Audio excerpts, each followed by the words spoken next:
In this video, I'm walking you through hook-lying goal posts with a strap. So you're going to need a yoga strap. Don't use a resistance band because resistance bands generally don't offer enough resistance, but you may be able to use like a leather belt or a dressing gown cord or something like that. For hook lying, you may also need a yoga block or a pillow or something similar to put under your head if you are very rounded and stiff through your upper back, but I'll come to that in a second.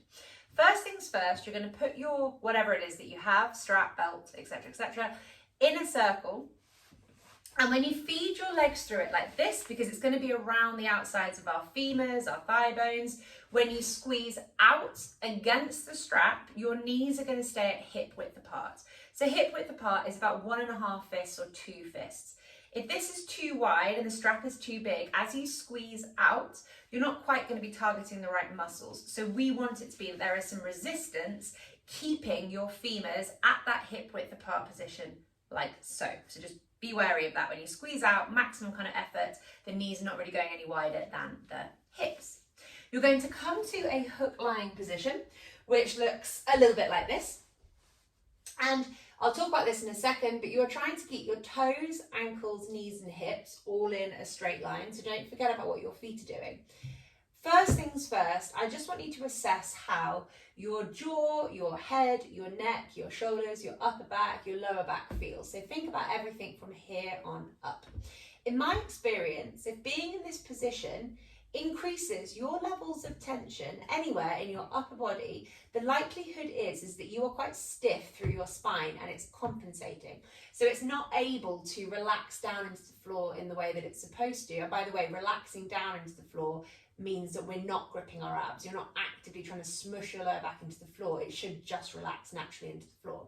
So if you feel like your rib cage is tilting up and that you have an arch in your mid to lower back, or if you feel like your shoulders are like super rounded off the floor so that your head is tilting backwards in this way, I thoroughly recommend that you put something under your head, because can you see here how when I do that, it just like naturally like flattens everything through my spine and it's going to give my back a chance to relax off. If I'm in this position trying to fight through the exercise, I'm going to feel tense and worse afterwards because I'm massively compensating and also going to be hugely restricting like blood flow to my head if my neck is in this like hyperextended position. So pillow under your head if you need.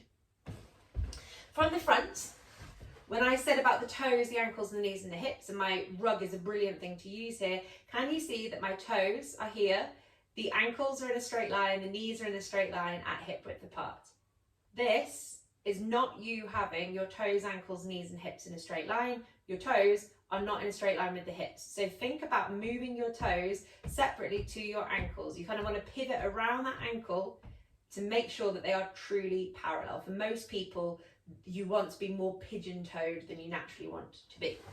We are maintaining this position throughout. We're keeping our big toe joints slightly pushing down into the floor because it helps with our hip engagement. So do not let the big toe joints lift up as you squeeze out against this strap.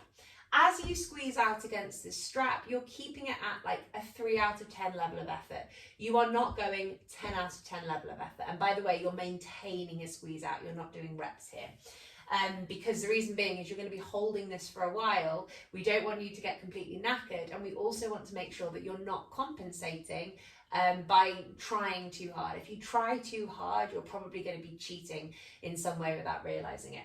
So toes, ankles, knees and hips in a straight line. The big toe joints stay down. We squeeze out against the strap at about a 3 out of 10 level of effort, and we are feeling the outside of our hips here, kind of hamstrings, side of hips, a little bit of glutes waking up. So this movement here, this abduction of the hip is waking up our abductors. We are not moving the pelvis or the spine. So squeezing out against this strap is not changing what's happening up here. Our belly is relaxed. There is no tension in our abdominals. It's just the side of our hips here that are working really, really hard. Now we come to the shoulders. So I've done a video called Hook Lying Reverse Presses with Strap, And I recommend watching that one first before you watch this one, because in that video it talks through the range of movement at the shoulder that we need for this exercise. So most of the time, if I'm giving you this exercise that we're about to do, goal posts, you will have done reverse presses as a precursor, because it teaches you what you're feeling at your shoulders. If you're just watching this video and you're not one of my clients, watch that video first, because it will help you get more out of this exercise. So we are doing hook-lying goal posts, which looks a bit like this, and we're going to be moving our arms backwards and we're going to be moving our arms forwards like so. Our hands and our fingers are active, so we do not forget about the fingers because we're distracted by everything else. There's always a lot to think about. We are maintaining that squeeze out against the strap. The big toes stay grounded throughout. Our spine, pelvis and rib cage stay still but relaxed throughout, and that's really important with this exercise. The shoulder blades pull together behind you without your rib cage flaring. Your shoulder blades move together and you pull them down so they're as far away from your ears as possible. So the shoulders pull together like this and then like this.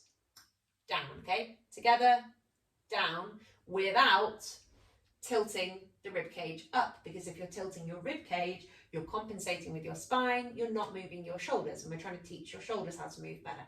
So they stay nipped back and down behind you, together and as far away from the ears as possible.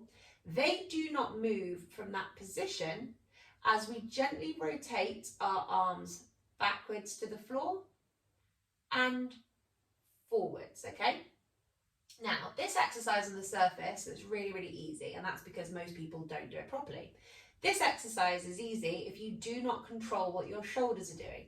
So if you're not controlling the shoulders in the way that I've instructed, which I'll go through again in a second, can you see here as I bring my arms forward, my shoulders are massively lifting up off the floor? Okay, that is not what we want. If you're doing this properly, you should not be able to touch the floor in front of you. You should be able to touch the floor behind you if you've got the full function at your shoulders, but don't worry too much on whether or not you're touching the floor behind. Think more about what your shoulders are doing rather than how far you're going. You will be able to do it in the future if you focus on doing it correctly. So let's just run through that again. Fingers and hands are active.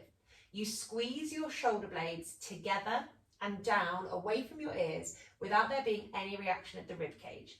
The shoulder blades stay pinched in that position.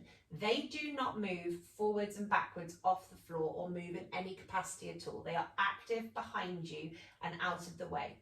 Really slowly, you rotate your humerus, your upper arm bones, within that shoulder socket.